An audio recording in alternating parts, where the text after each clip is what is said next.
Shalom.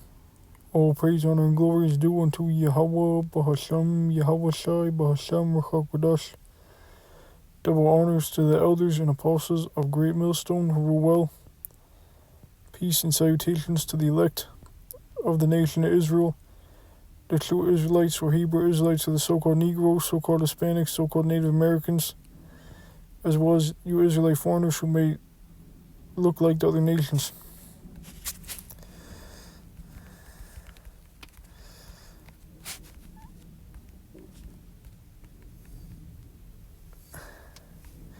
I'm just gonna saw the elder Apostle Gabar posted something about Deuteronomy 28:68, and a few precepts hit my mind, so I'm just gonna bring out these scriptures and hope it's edifying. This is Deuteronomy chapter 28, verse 68. And the Lord Yahweh shall bring thee into Egypt again with ships. So this is talking about the transatlantic slave trade.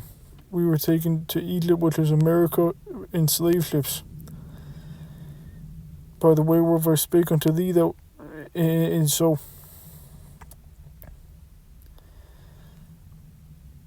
we were taken from around West Africa, maybe, I don't know exactly. But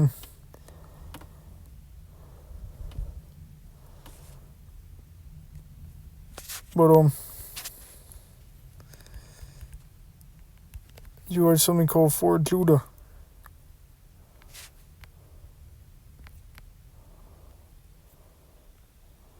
We were taken, the Israelites, we fled from under the Roman times to West Africa, or known as the wilderness, which is Africa, and then we were taken by the Edomites, and the Edomites brought us to Egypt, to America, in slave ships. And that was the beginning of our slavery.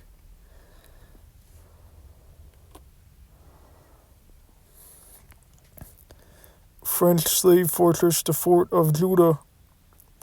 Judah is the so-called American Negroes.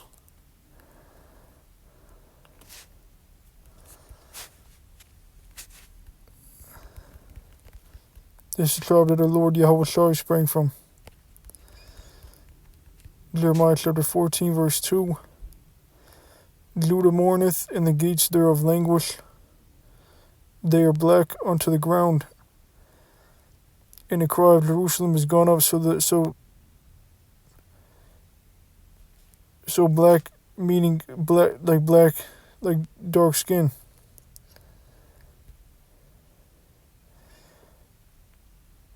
So the Israelites are dark skinned. And we see Fort Judah was the slave fortress.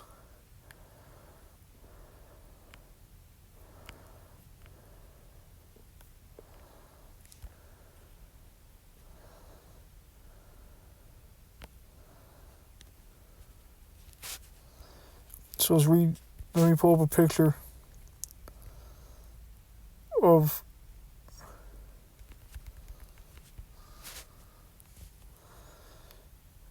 this is what it means. I'll bring you into Egypt again with ships. The transatlantic slave trade.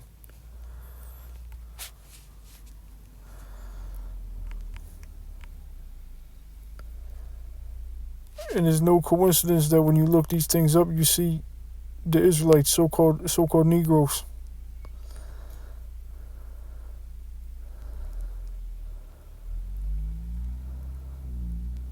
Or the Israelites.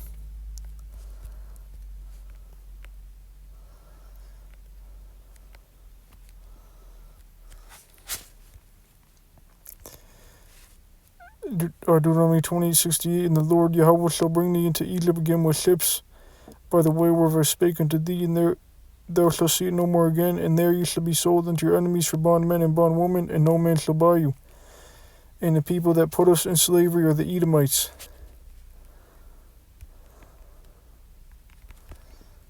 Joel chapter 3.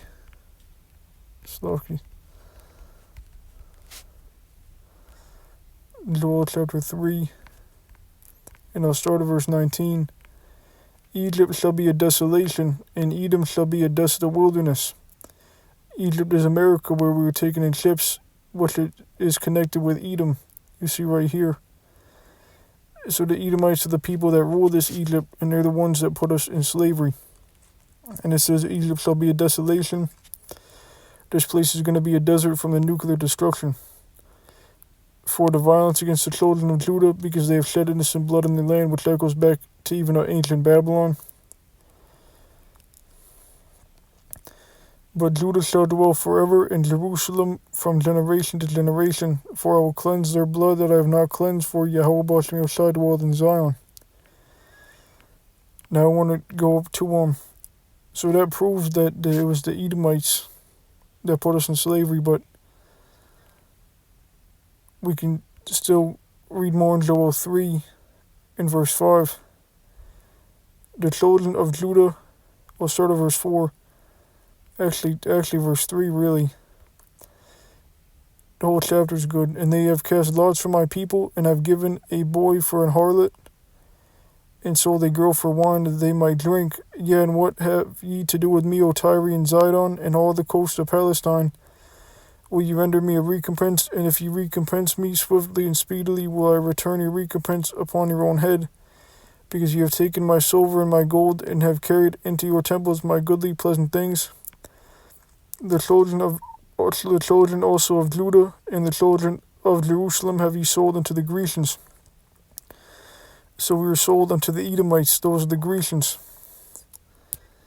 that ye might remove them far from their border. Behold, I will raise them out of the place whither ye have sold them, and I will will return your recompense upon your own head. So, and then it begins to talk about war. But it was the Edomites that had us in slavery. Mainly.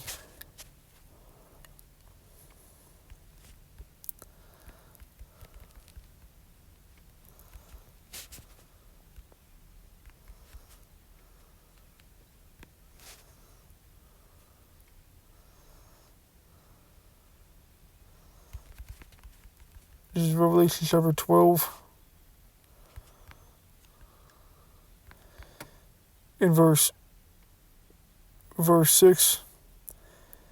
And the woman fled into the wilderness.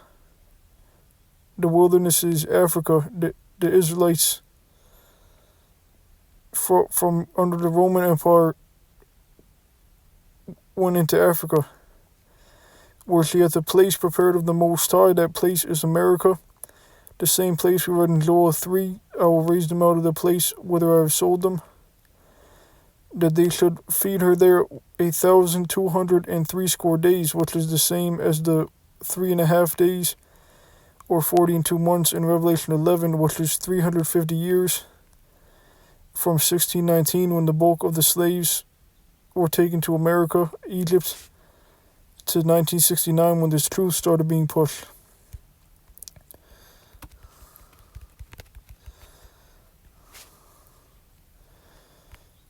Many consider a significant start. This is from history.com.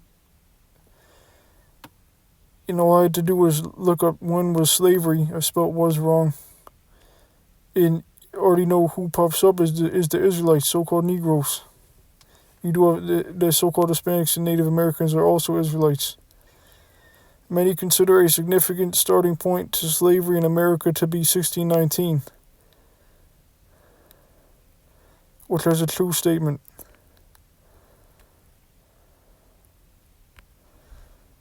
I don't know if I would, or I guess you could put it like that.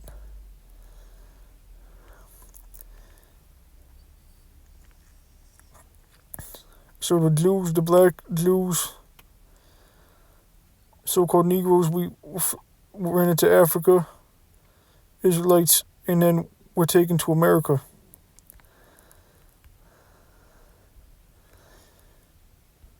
We fled from the Edomites in Rome. The Edomites fell. You had other Jakes ruling. Then when the Edomites rose back into power, they put us in slavery. And so you have Israelites that look like so-called white people through sleeping with the white woman, because the seed line of Israel is based on the of all nations too, but being the Israelites by the seed line of the Father.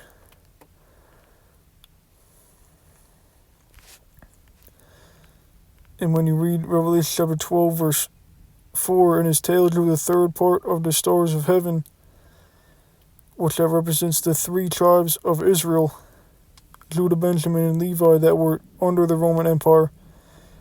You had a sprinkle of the other tribes, but they were mainly in the Americas. The so-called Hispanic and Native American tribes were mainly in the Americas. And did cast them to the earth, and the dragon stood before the woman, which was ready to be delivered, for to devour her child as soon as he be born. And you can study this chapter for the history of Israel under the Edomites, the devil under the Roman Empire, and our Lord Yahushua being born. These are chapters that you want to study and know, because they're relevant to the times that we're in.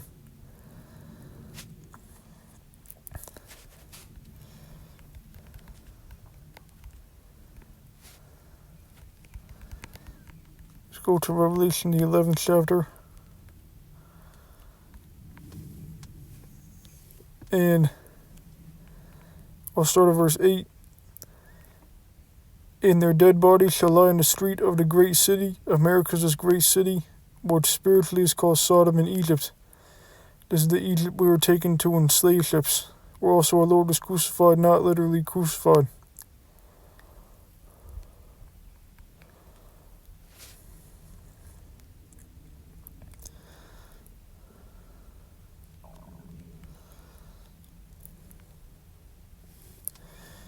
Verse 11, and after 3 days and a half, which was those 350 years, the 1,260 days that we read about in Revelation 12, the woman fled into the wilderness, and she had a place prepared of her 1,260 days, roughly paraphrased.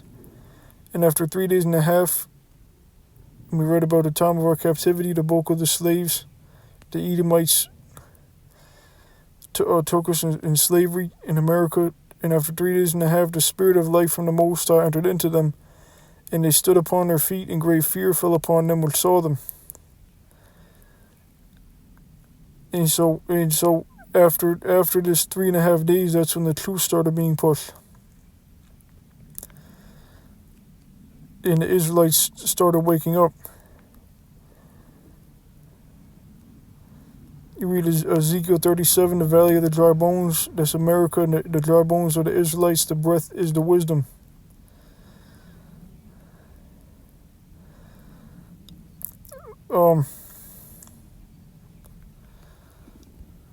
Verse 12, and they heard a great voice from heaven saying unto them, Come up hither.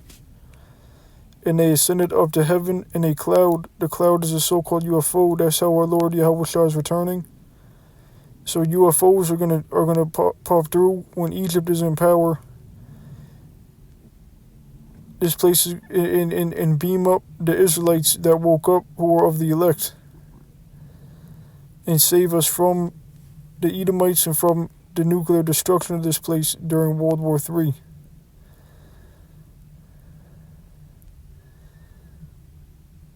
So that's how our Lord's coming back in the clouds, and their enemies beheld them.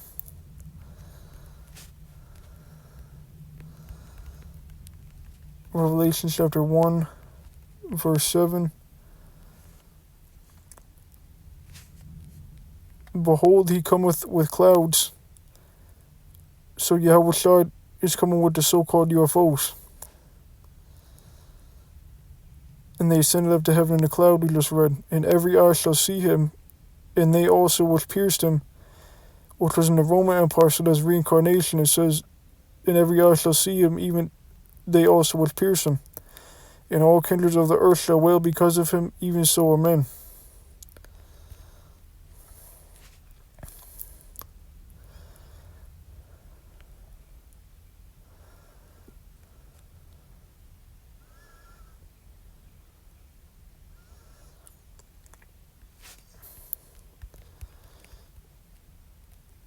This is Obadiah chapter 1 and start of verse 1. The vision of Obadiah, thus saith Yahweh Bashmir shall power concerning Edom. Esau, Edom, the so-called white man. The devil, we have heard a rumor from the Lord, Yahweh Bashmir Shai, an ambassador, is sent among the heathen. Arise ye, and let us rise up against her in battle. Now it points at verse 4. Though thou exalt thyself as the eagle, and the so-called white man uses the eagle for symbolism. You look at the back of the dollar bill. And though thou set thy nest among the stars, thence will I bring thee down, saith the Lord Yahweh Bashem Yahweh Shai. So Esau went up into space. He in 1969 he tried to go up to the moon. He was in space, but he didn't make it to the moon. But it said, and though thou set thy nest among the stars, thence will I bring thee down. So then at that time, when he went up there, that's when the Most High started bringing America down. And that goes with the 3.5 days. It said, and after 3 days and a half, the spirit of life entered into them, and great fear fell upon them which saw them. So like the start of Israel, waking up and coming back together, Esau started falling. And then there will be World War III. Yahweh Shai and the Archangel Michael would return and make war with Esau in the midst of World War III. Which I think that's neat that it covered that in the rest of Joel 3 and also the rest of Revelation 12, which those are 2 chapters that we covered in this lesson.